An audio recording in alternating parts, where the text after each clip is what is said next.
this talk on the series of Walk Your Mind, Mind Your Walk, I have to be talking on the cardiovascular benefits of walking. Walking gets the feet moving, the blood moving, and the mind moving, and this movement is life itself. Let's look at what is the available data and what is the percentage of general people walking. A survey had shown that only 1/3 of the population who responded to the survey were regular walker, and nearly 1/5 of the people were never walkers, and nearly half of the people were occasional walkers. These occasional walkers would be walking to the place or walking on the basis of circumstances. What does walking do? Walking helps in building the cardiorespiratory fitness, the fitness of the heart and the fitness of the lungs. The heart includes the heart itself, the blood vessels supplying blood to the various organs, and lungs. Walking in general reduces the risk of coronary heart disease straight away by 20%. And this walking includes minimum 20 to 30 minutes per day for at least 5 days a week. It is supposed to be an activity as recommended for secondary prevention of coronary artery disease, and it directly helps in reducing the mortality. The cardioprotective effects of walking are seen more in diabetic patients than as compared to the patients with normal glucose tolerance. Dr. Sheila will highlight more on that. The reduction of the coronary artery disease risk is, the pointer we don't have, no? Okay. The risk in an ordinary person who does not walk, and look at the risk, it reduces straight by half in people who are doing regular walking of just up to 1 to 1.5 hours per week. What are the effects on blood pressure?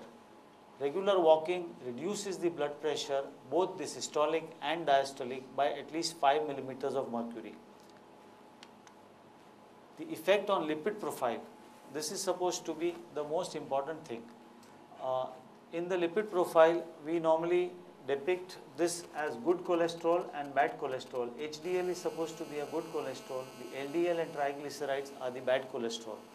Overall, regular walking reduces the LDL and the triglycerides to the tune of 5%, and HDL increases up to 4% of the actual values.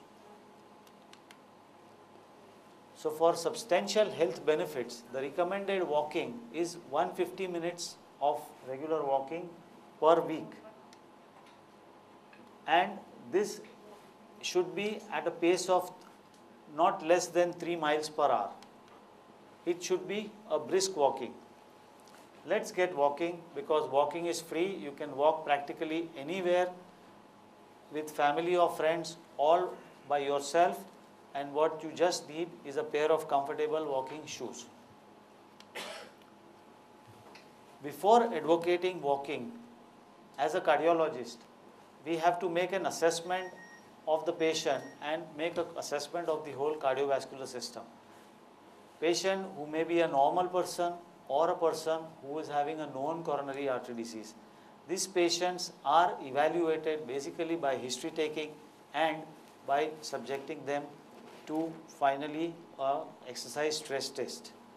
And in some patients, we also do the echocardiography to assess the left ventricular systolic function.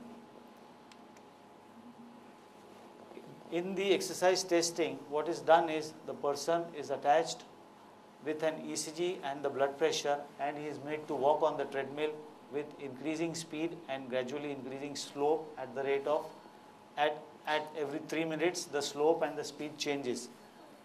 A person who is able to perform the first 2 stages of exercise, that is up to the 6 minutes, is generally a low risk category. But exercise testing would be performed in all people, especially who are over the age of 40 years. And according to the risk stratification found, the walking is advocated in patients who are at a mildly increased risk. Exercise activity can be advocated to the tune of almost normal. In patients who have got findings which is suggestive of a high risk category, those patients who have a strongly positive stress test, these are the patients we would advocate not to walk until a therapy is taken properly. General prescription of exercise is that the activity is recommended to start at the level of 1 to 2 miles per hour, gradually increasing from 5 to 10 minutes, reaching a level of 30 minutes per day, and the target heart rate what should be achieved should be 20 beats less than the maximum heart rate which is advocated. What is the effect of walking on hypertension? Patients who have hypertension, and what is the prescription for them? Patients who have got hypertension, they have to continue their antihypertensive medications, and that also should be in coordination with the physician. Those whose blood pressure is controlled well, they need not worry, and they are given the prescription to walk without any problems. But patients who have got unusually high blood pressure, they are advocated to get the pressure lower down, and then walking is advocated to them.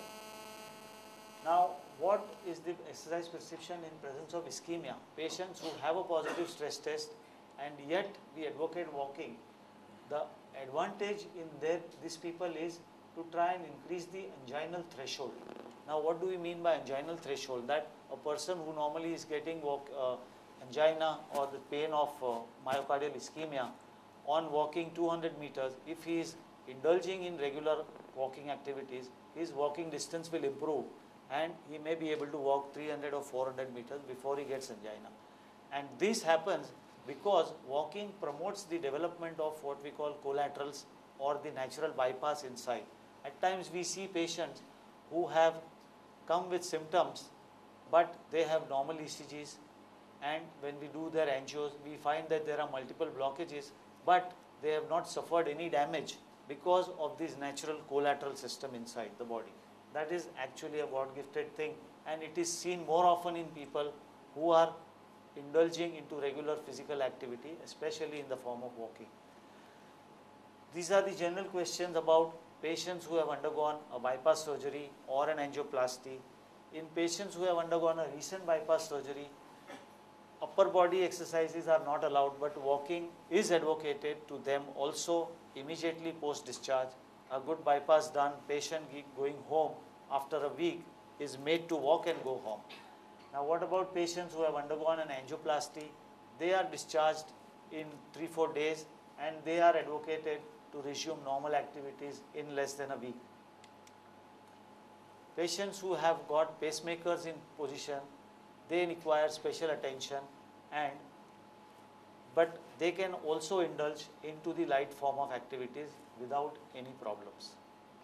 So these are the general guidelines what I would give for people who have cardiovascular disease or otherwise for walking. Thank you. Dr. Shaila Sheikh. Good afternoon, everybody. This one? Yeah, thanks.